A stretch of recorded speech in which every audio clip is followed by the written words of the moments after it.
Sejam bem-vindos, amigos do canal Mistérios do Outro Lado.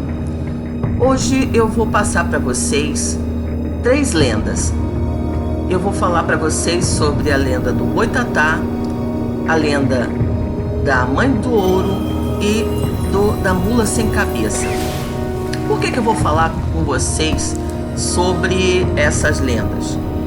Quando você entra num canal de caçadores de lendas ou caçadores de fantasmas, né, sobrenaturais, de mistérios como o meu, você vai deparar muitas vezes que eles, no meio da investigação, eles falam: olha, ali tem um corpo seco, ou então tem um boitatá, ou quem sabe ver um lobisomem.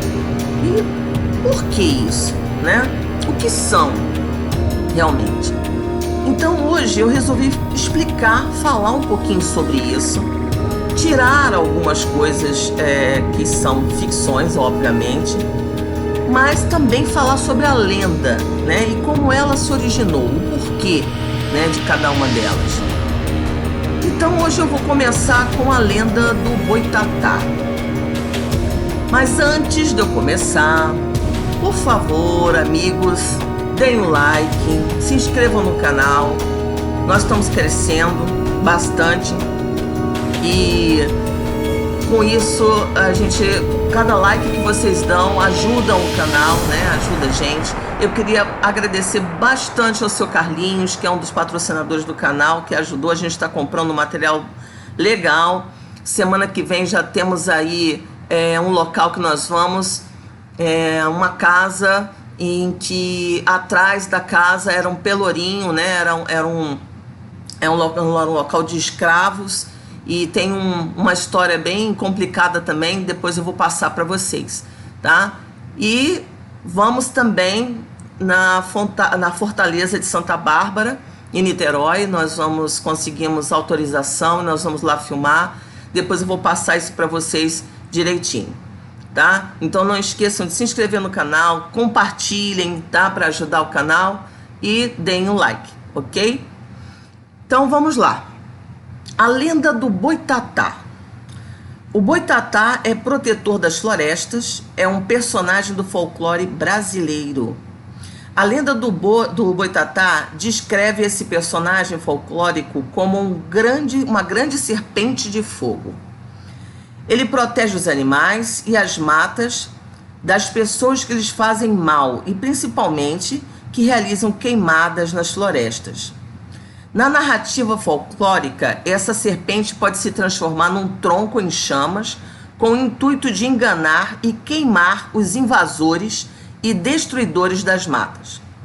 Acredita-se que a pessoa que olhar o Boitatá torna-se cega e louca. Nossa Senhora! Origem da lenda. A história do Boitatá. A lenda do Boitatá é de origem indígena. E a palavra Boitatá, que se escreve junto e não separado, né, na língua tupi-guarani, significa cobra de fogo. Apesar de ser oriunda da língua indígena, a lenda do Boitatá encontra-se num texto do século XVI do padre jesuíta José de Anchieta.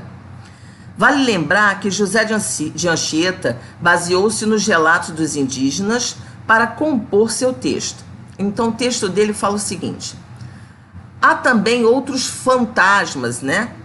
Maxime nas praias, que vivem a maior parte do tempo junto do mar e dos rios, e são chamados Baitatá, que quer dizer coisa de fogo ou cobra de fogo. O que é o mesmo como se dissesse... Desculpa, gente, eu estava falando assim, mas é que o texto é antigo, então o português é antigo. O que é todo de fogo. Não se vê outra coisa, no caso, senão um facho cintilante correndo por ali. Acomete rapidamente os índios e mata-os, como os curupiras. O que seja isto, quer dizer, o que é isto, ainda não se sabe com certeza. Esse é um texto dele, né, no fragmento histórico, né, do padre José de Anchieta, que relata exatamente isso. A lenda do Boitatá sofreu muitas modificações ao longo do tempo e, portanto, reúne diversas versões. Assim, dependendo da região do Brasil, o nome do personagem pode variar: Baitatá, Biatatá, Bitatá e Batatão. Numa das versões da lenda, uma grande cobra vivia adormecida no imenso tronco e, ao despertar faminta, resolveu comer os olhos dos animais. Cada vez mais ela foi emitindo grande e intensa luz, tornando-se uma cobra de fogo. Ao proteger a floresta, ela assusta as pessoas que vão às matas durante a noite. No norte e nordeste do Brasil, a imensa cobra de fogo vive nos rios e sai no momento em que há invasores nas florestas para queimá-los. Assim, só uma coisa que é interessante. Na verdade, na maior parte das regiões do país, as lendas do Boitatá são iguaizinhas, né? Sempre uma bola de fogo ou uma cobra. Por que eu estou falando uma bola de fogo? Nem sempre ela é vista como uma cobra. Geralmente as pessoas veem uma bola de fogo grande e relacionam esta bola de fogo ao Boitatá. Bom, acontece que existem alguns fatos, algumas coisas que são interessantes da gente entender, e como qualquer pessoa que pesquisa, a gente tem que saber separar o que realmente faz parte do mistério, né, do sobrenatural, e o que faz parte do natural, isto é, do que é normal para nossa vida. E aí a gente vem uma coisa que é interessante, que chama-se fogo-fato. Vocês já ouviram falar de fogo-fato? Pois é. O fogo-fato, ele nada mais é do que quando uma pessoa morre e é enterrada, ela passa por um processo químico, né, de liberação de gás, de CH4, né, que é o gás metano. E quando esse gás é liberado, ele explode, literalmente, e sai uma luz azul de dentro. Eu vou botar alguns videozinhos aqui para vocês, eu vou botar um videozinho exatamente do fogo-fato para vocês entenderem a diferença. Muito bem, o fogo-fato, ele pode acontecer não só em cemitérios, acontece bastante em cemitérios, mas não só em cemitérios. Se você tá no meio de uma floresta e um bicho morreu, né? E ali aquela transformação, a decomposição daquele cadáver, né? Começa a gerar esse gás metano de uma tal forma que, quando ele ocorre essa liberação, ele faz, inclusive até faz barulho, tá? Do gás metano num fogo azul. Mas aí vamos lá, o que isso tem a ver com o Boitatá? Antigamente, principalmente a gente está falando da época indígena, quando isso acontecia, eles ligavam diretamente a um ser espiritual, né? E para isso foi dado o nome de Boitatá. Só que nós estamos falando da cor azul.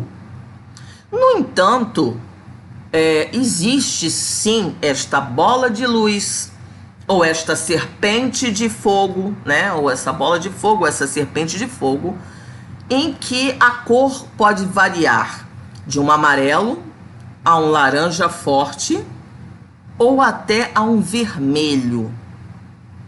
Ué, mas então isso não é fogo-fato? Não, isso não é fogo-fato.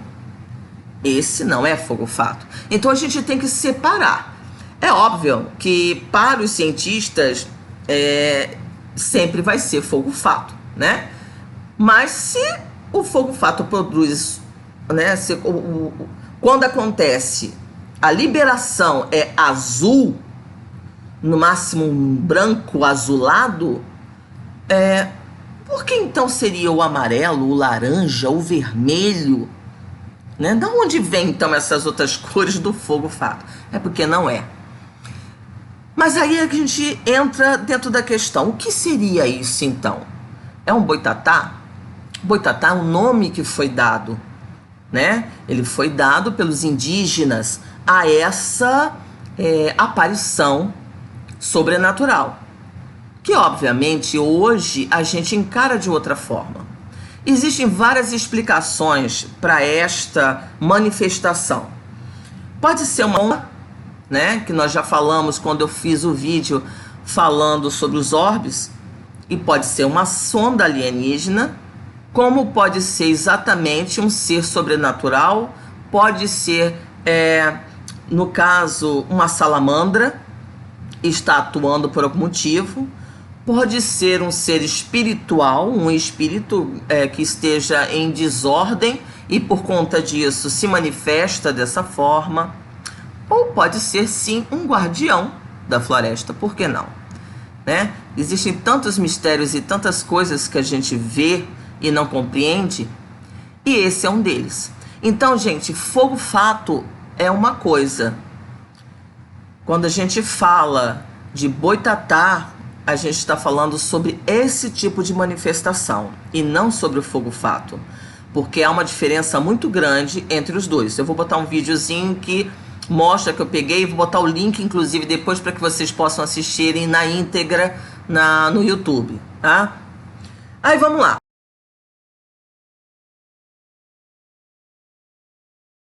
Bom, agora eu vou falar sobre a Mãe do Ouro ou Mãe de Ouro. A Mãe de Ouro, a manifestação dela é extremamente parecida com a manifestação do boitatá. Eu vou colocar um vídeo aqui para vocês.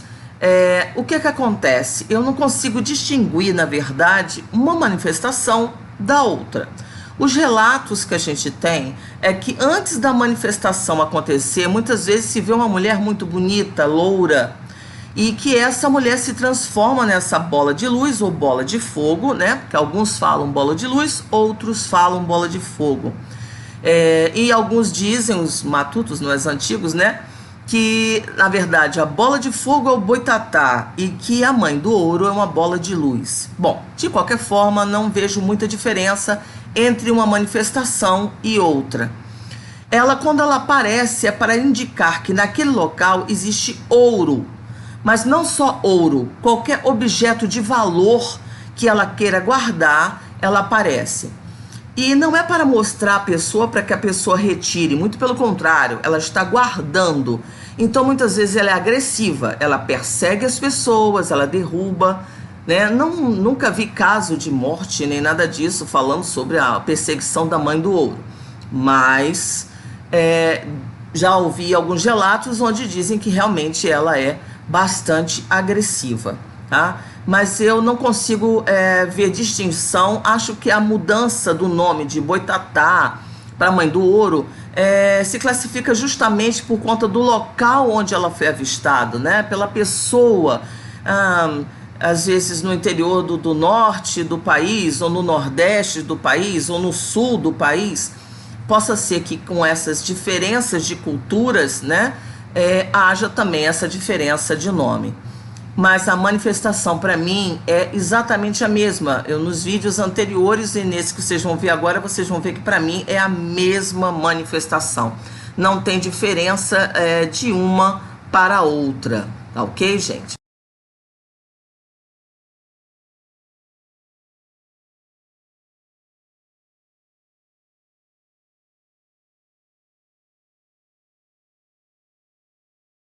Bom, agora nós vamos falar sobre a mula sem cabeça. A mula sem cabeça é uma lenda que não pertence só ao Brasil. Nós vamos encontrar essa lenda também na Europa, em Portugal, Espanha e em outros países da América do Sul.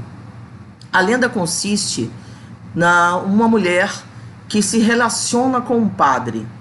E a partir desta relação sexual, ela passa a se transformar na mula sem cabeça, geralmente em noites de lua cheia ou noites muito escuras, né? No caso seria a lua nova, e nesse momento ela sai correndo à procura do seu amor e muitas vezes ela vai adentro a mata e assusta muito as pessoas, né, que estão em volta. Eu acredito na lenda da mula sem cabeça, não obviamente acredito nessa história de que a mulher dorme com o padre e vira mula sem cabeça. Não, eu acredito no ser sobrenatural. Eu falo isso porque já presenciei. Uma outra oportunidade eu conto a história. Mas, enfim, existem muitos seres que a gente ainda não conhece. E acredito que eles habitam essa outra dimensão e que de vez em quando eles realmente passam para a nossa dimensão e nós somos capazes de ver. Existem portais e acredito que seja através desses portais que esses seres místicos apareçam, tá? Então, tanto que não é sempre que você vê. Se fosse uma pessoa específica de um local, toda vez que tivesse lua cheia, o lobisomem apareceria. Toda vez que tivesse lua cheia ou lua nova, a mula sem cabeça apareceria. E não é esporádico que acontece. Então eu acredito que seja realmente um portal. Mas o fato é que essa lenda é uma lenda muito, muito antiga. Veio com os portugueses para cá, né? E com os espanhóis também. E agora ela está dentro do país inteiro. Então você encontra a mula sem cabeça do norte ao sul do país. E existem sim alguns casos aqui no Rio de Janeiro, no interior do Rio de Janeiro, e Minas Gerais também, muitos casos de mula sem cabeça. Bom, gente, a princípio, sei que é difícil acreditar, né? Como dizer assim, você acredita em sereias? Sim, eu acredito em sereias. Mas uma coisa é você acreditar porque você vivenciou, outra coisa é você acreditar porque alguém está dizendo que existe.